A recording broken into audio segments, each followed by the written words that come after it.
So hello my dear students, जैसा कि आप लोग जानते हैं कि इस चैनल पे आप लोगों को स्टेनो से रिलेटेड जानकारी प्लस क्लासेस करवाई जाती है। इसके पहले भी मैंने बहुत सारी वीडियोस स्टेनोग्राफर के डाले रखे हैं, जिसमें आपका स्टेनोग्राफर का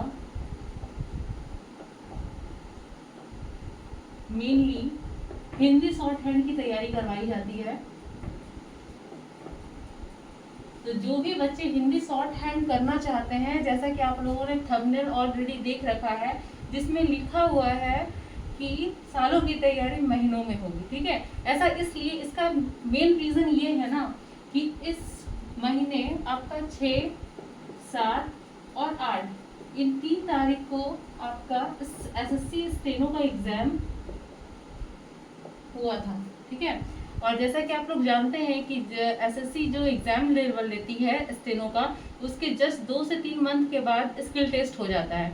तो अगर हम उस तरह से काउंट करके देखें तो अगस्त में आपका 6, 7, 8 अगस्त को आपका स्टेनो का एग्जाम हुआ है, रिटन पेपर जो सीबीटी एग्जाम होता है। आप लोगों में से जो बच्चे स्टेनो की तैयारी कर रहे हैं, ठीक है, उन लोगों को पता होगा और वे लोग एग्जाम भी दिए होंगे, तो उन लोगों को पता होगा कि जस्ट इसके 2 से 3 मंथ अगर हम देखें तो नवंबर या फिर दिसंबर में इसका स्किल टेस्ट हो जाएगा।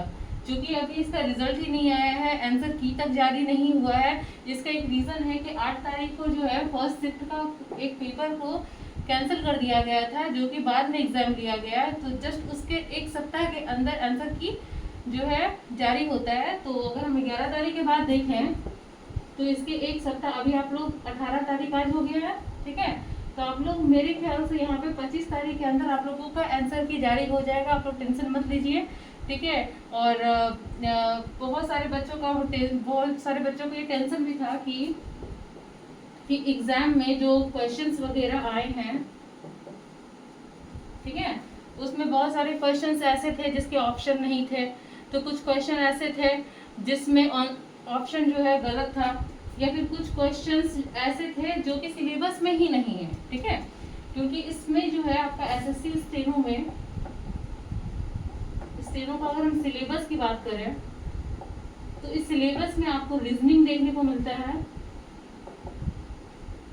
इंग्लिश देखने को मिलता है, ठीक है, रीजनिंग, इंग्लिश और जीके जीएस देखने को मिलता है। ठीक है, जिसमें आपका इंग्लिश 100 क्वेश्चन होता है, इसका 50 क्वेश्चन होता है और इसका 50 क्वेश्चन होता है। टोटल 200 क्वेश्चन होते हैं और हर एक क्वेश्चन आपका 1 मार्क्स का होता है। ठीक है, तो ऐसा तो करना नहीं चाहिए था एसएससी को। ठीक है, आप लोगों को पता होगा कि अभी एसएससी ने नया वेंडर चुन लिया है, एडिक्विटी, उसी को सारे के सारे एग्जाम दिलवाने के लिए, लेने के लिए, मतलब जो है आपका सारी रिस्पॉन्सिबिलिटी उसको दे रखा है। तो ऐसा गलती तो हो चुका है, लेकिन आप लोग थोड़ा सा वेट करें, आंसर की आने से। देखिए आंसर की में आप लोगों का मार्क्स बढ़ता है या फिर नहीं बढ़ता है, उसके बाद जैसा होगा वैसा किया जाएगा। ठीक है, अगर आंसर की में आप लोगों का मार्क्स बढ़ेगा तो सारे बच्चों का बढ़ेगा, ऐसा नहीं है कि कुछ बच्चों का बढ़ जाए, क्योंकि सारे बच्चों के साथ अन्याय हुआ है, सिर्फ एक बच्चे के साथ तो हुआ नहीं है। ठीक है, तो अगर हम बात करें कि 6, 7, 8 अगस्त को आपका एग्जाम हुआ, ठीक है, बहुत सारे बच्चों का भी, मैं जब यूट्यूब में वीडियोस वगैरह देखती हूँ तो सबसे पहले तो स्टेनो के इतने सारे वीडियोस वगैरह डाले हुए हैं। कोई बोलता है कि आंसर की आज आ गया, आ जाएगा, कल आएगा, परसों आएगा, बहुत सारे। लेकिन आप लोगों को सिर्फ नोटिफिकेशन देखते रहना है, इन सारे वीडियोस में अपना टाइम वेस्ट करने से बेटर है कि आप लोग जो है स्किल टेस्ट में अपना टाइम दें। इसमें 2 तरह का स्किल टेस्ट होता है आपका, देखिए, एक हिंदी हो गया और एक इंग्लिश हो गया। ठीक है, हिंदी और इंग्लिश, हिंदी का भी शॉर्ट हैंड होता है और इंग्लिश का भी आपका शॉर्ट हैंड होता है। ठीक है, शॉर्ट हैंड क्या होता है, तो शॉर्ट हैंड को हम हिंदी में संकेत लिपि कहते हैं। बहुत सारे बच्चे ऐसे होंगे जो फर्स्ट टाइम जो है इन सारी बातों को जानते होंगे। कुछ बच्चे तो ऐसे भी रहते हैं ना कि देखते हैं कि मैथ्स वगैरह अगर नहीं है, क्वेश्चंस अगर आसान आता है, 12th लेवल का है, तो एग्जाम देने चले जाते हैं, उनको जानकारी नहीं होता है कि स्किल टेस्ट क्या है, कैसे एग्जाम दिया जाता है, स्किल टेस्ट में क्या करना होता है, बस एग्जाम देने चल जाते हैं, कोई बात नहीं है। लेकिन जो बच्चे सीरियसली इसकी तैयारी कर रहे हैं तो इनको इन सभी बातों पर ध्यान देना है कि अगर कोई बच्चा हिंदी का शॉर्ट हैंड का तैयारी कर रहा है या फिर इंग्लिश का शॉर्ट हैंड का तैयारी कर रहा है, देखिए दोनों में अंतर ये होता है ना कि कुछ बच्चे को इंग्लिश समझ में ज़्यादा आता है, इसलिए वो इंग्लिश शॉर्ट हैंड की तैयारी करते हैं, क्योंकि उसमें डिक्टेशन होता है। अगर आप लोग सरल भाषा में कहें तो जैसे आप लोग एक न्यूज़पेपर उठाए, न्यूज़पेपर में आर्टिकल होता है, ठीक है, ये आर्टिकल हो गया, इसको आप डिक्टेशन समझ लीजिए। इस डिक्टेशन को अगर जो बच्चा इंग्लिश बहुत अच्छे से समझ में आता है इस बच्चे को, तो वो इंग्लिश शॉर्ट हैंड की तैयारी करता है। जिस बच्चे को इंग्लिश शॉर्ट हैंड समझ में आता है पर ऐसा है कि वो अच्छे से उसको लिख नहीं पाता, ट्रांसलेट नहीं कर पाता है, समझ नहीं पाता है, तो वो हिंदी शॉर्ट हैंड की तैयारी करता है, ठीक है। पर ऐसा नहीं है, बहुत बच्चे शौक से भी हिंदी की शॉर्ट हैंड की तैयारी करते हैं, तो कोई इंग्लिश की शॉर्ट हैंड की तैयारी करते हैं। तो आप लोगों के पास मेरा बस इतना कहना है कि आप लोगों के पास बहुत टाइम कम है, ऐसा ना हो जाए कि आंसर किया है और तुरंत ही आपका स्किल टेस्ट का डेट आ जाएगा, फिर आप लोगों को टाइम नहीं मिलेगा। कुछ बच्चे ऐसे भी होंगे जो कि स्किल टेस्ट की तैयारी करना शुरू किए होंगे कि भाई मेरा जो है एग्जाम कंप्लीट हो गया, अब मुझे स्किल टेस्ट की तैयारी करनी है, तो ऐसा बिल्कुल ना करें, क्योंकि टाइम लगता है, हर एक चीज में टाइम लगता है। स्टार्टिंग में जब आप बच्चे थे तो ABCD पढ़ने में, उसको याद करने में आप लोगों को टाइम लगा होगा, तो ये चीज जो आपका है ये आप लोगों के लिए बिल्कुल ही नया है। अगर हम बात करें तो जैसे हम क ख ग लिखते हैं, तो इसको याद करने में बचपन में हमें कितना टाइम लगा था ना, बहुत सारा टाइम लगा था।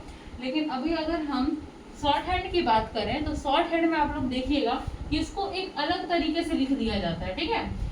ये अंगा के बाद में बात करूंगी, ठीक है, इसको कैसा लिखा जाता है, क्यों लिखा जाता है, ये सब के बारे में, क्योंकि आप लोग शॉर्ट हैंड में इतना ही पढ़ोगे।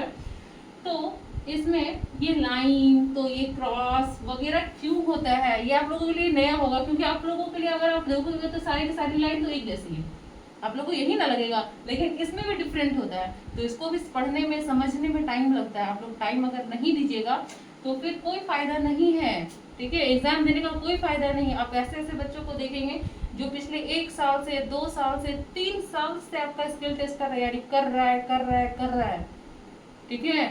और आप लोग सोचेंगे कि नहीं भाई अभी आराम से अभी रिजल्ट आएगा, आंसर की निकलेगा, एंड देन फिर मैं जा करके शॉर्ट हैंड की तैयारी करूंगा, तो टाइम ऐसे निकल जाएगा और आपका एग्जाम भी निकलने के बावजूद भी आप रह जाएंगे। तो बेटर है कि आप इस चीज पे ध्यान दें, ना कि वीडियोस वगैरह जो है यूट्यूब पे खंगालने में टाइम वेस्ट करें कि भाई एसएससी का अपडेट क्या है, एसएससी में स्टेनो में क्या हो रहा है, CGL कब होगा, CHSL कब होगा।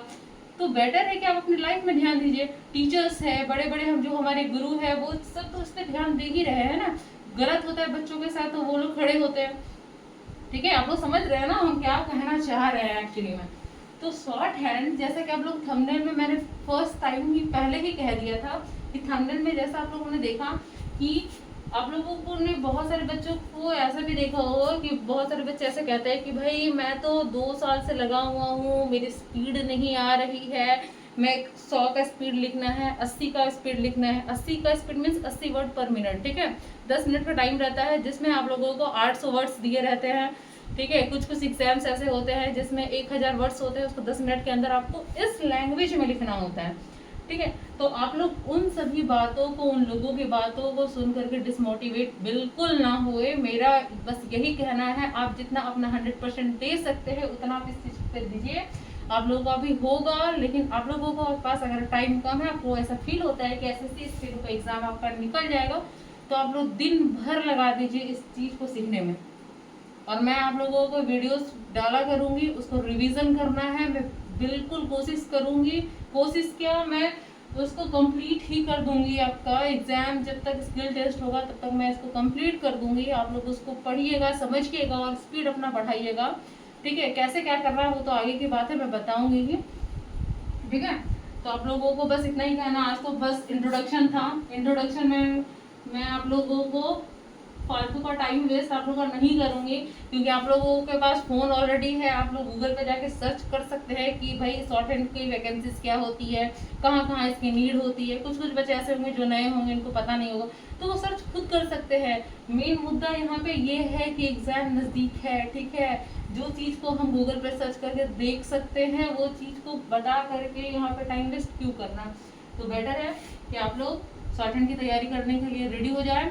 कल से मैं पर डे का वीडियोस डालूंगी, और पर डे जो है आप लोगों को पढ़ना है, समझना है और अच्छे तरीके से कॉपी में लिखना है। ठीक है, आप मेरे पहले वाले वीडियोस को भी देख सकते हैं जिसमें मैंने बताया है कि क्या क्या चीज़ की इसमें ज़रूरत होती है, जिसमें एक बुक होता है। ठीक है, हिंदी के लिए मस्ट है जो बुक, वो मैं यहाँ पर लिख देना चाहूँगी कि हिंदी में आपका, एक सेकेंड, हिंदी में आपका ऋषि प्रणाली की एक पुस्तक आती है। ठीक है, संकेत लिपि बोलते हैं इसको, शीघ्र लिपि भी बोलते हैं। शीघ्र लिपि लिखने कहने का भी एक मतलब है कि इसे शीघ्र क्यों बोलते हैं, इस सब के बारे में मैं क्लासेस में बताऊंगी सर्वसनालय। तो ये किताब मिलती है 100 रुपीज़, 100 या फिर 150, जो भी है, जो भी रेट होगा वो आपका जो है आप खरीद लीजिए। एक नोटबुक खरीद लीजिए। ठीक है, नोटबुक ऐसी होनी चाहिए जो जल्दी फटे ना, है ना। ठीक है, आपने एक नोटबुक खरीद लिया रफ पेज वाली, और पता चला आप लिख रहे हो और लास्ट में जाते जाते आपका कवर उखड़ गया, तो पेज बीच से निकल गया, तो आप जो नोट्स बनाओगे तो उसका कोई फायदा नहीं होगा ना। फिर उसको संभालने में, उसको फिर कवर करने पे बहुत टाइम जाएगा। तो बेटर है कि आप एक अच्छी सी कॉपी लो और एक पेंसिल लो, अच्छी वाली पेंसिल लो, एक इरेजर और एक आपका शार्पनर लेना है आपको। ठीक है, पेंसिल भी अच्छी रखनी ही है आपको, ये सब चीज़ों को आपको ध्यान रखना है। पेन से वहाँ पे आपका स्किल टेस्ट होगा, उसमें आपको पेन से लिखना होगा, पेंसिल से लिखना नहीं होगा। ठीक है, इसका भी एक रीज़न है कि पेंसिल जो है, पहले वाले बच्चे जो है जब एग्जाम दिया करते थे ना तो पेंसिल से लिखा करते थे। तो पेंसिल से क्या होता था कि वे अपने साथ इरेजर ले लिया करते थे, तो इरेजर से मिटा करके जस्ट उसे सुधार लिए। लेकिन सुधारने में टाइम जा रहा है ना। इनफैक्ट जो बच्चे और भी ज़्यादा टैलेंटेड है उनको मौका नहीं मिलेगा, इसीलिए फिर पेन वाला जो है आपका पेन यूज़ होने लगा। तो पेन वाला बाद में करना है, क्योंकि आप लोग का स्टार्टिंग है, तो पेंसिल से ही आप लोगों को लिखना है। कैसे क्या लिखना है वो मैं कल से वीडियोस डालूंगी, उसमें बताऊंगी, उसके लिए टेंशन नहीं लेना है आपको। बस जो मैंने कहा है उसको ध्यान में रखना है। ठीक है, तो आज के लिए इतना ही। कल मैं इसके आगे का वीडियोस जो भी है, इसमें वर्णमाला है आपका आ में कर आ, जो कि आपका मात्राएं होती है वो कैसे क्या डालना है, शब्द कैसे बनाना है, वाक्य कैसे बनाना है, उसको ट्रांसलेट कैसे करना है, अगर कोई बंदा बोल रहा है तो उसको कैसे लिखना है। बहुत सारे ऐसे बच्चे भी होंगे जिनका स्पीड नहीं बढ़ रहा है। ठीक है, तो उसका भी स्पीड बढ़ाने का तरीका होता है। ठीक है, जैसे मैं यहाँ पे बता दूं कि अभी इतने सारे वीडियोस वगैरह आपका डाला हुआ है यूट्यूब पे, बहुत सारे बच्चे जो है उसको देख करके कंफ्यूज हो जाते हैं, समझ ही नहीं आता उनको क्या करना है। लेकिन प्रॉपर वे में अगर वो तैयारी कर रहे हैं ना तो उतना भटकने की जरूरत ही नहीं पड़ेगा उनको। आप एक कोई भी किताब ले लें, ठीक है, अगर कोई टीचर सजेस्ट कर रहे हैं जिनके पास आप ऑलरेडी पहले पढ़ रहे हैं, जो पुराने बच्चे हैं, तो उनसे पूछ लें, या फिर मैं ही बता दूंगी आप लोगों को कौन सी आपका पुस्तिका लेना है आपको। तो उस पुस्तिका से आपको बस तैयारी करना है। अब ऐसा ना हो कि फर्स्ट आपका लेशन मैंने शुरू किया, ठीक है, मैंने इसको लिख लिया एक बार। सबसे पहले तो ऋषि प्रणाली बुक को ही खत्म कीजिएगा, और अगर स्पीड नहीं बढ़ रहा है तो फिर उसको रिवीजन करके फिर दूसरी किताबों को भी तो करना पड़ेगा ना। ऐसा नहीं है ना कि आपको स्किल टेस्ट में बस ऋषि प्रणाली के अंदर में जितने भी आर्टिकल्स वगैरह जितने भी चीज़ लिखे हैं वही चीज़ से पूछा जाएगा, ऐसा तो नहीं है। तो आप लोग काम कर सकते हैं कि लेसन 1 जैसे मैंने लिखा, एक बार मैंने इसको लिख लिया, उसके बाद मैं लेसन 2 में चलूँगी। तो इससे क्या प्रॉब्लम होगा?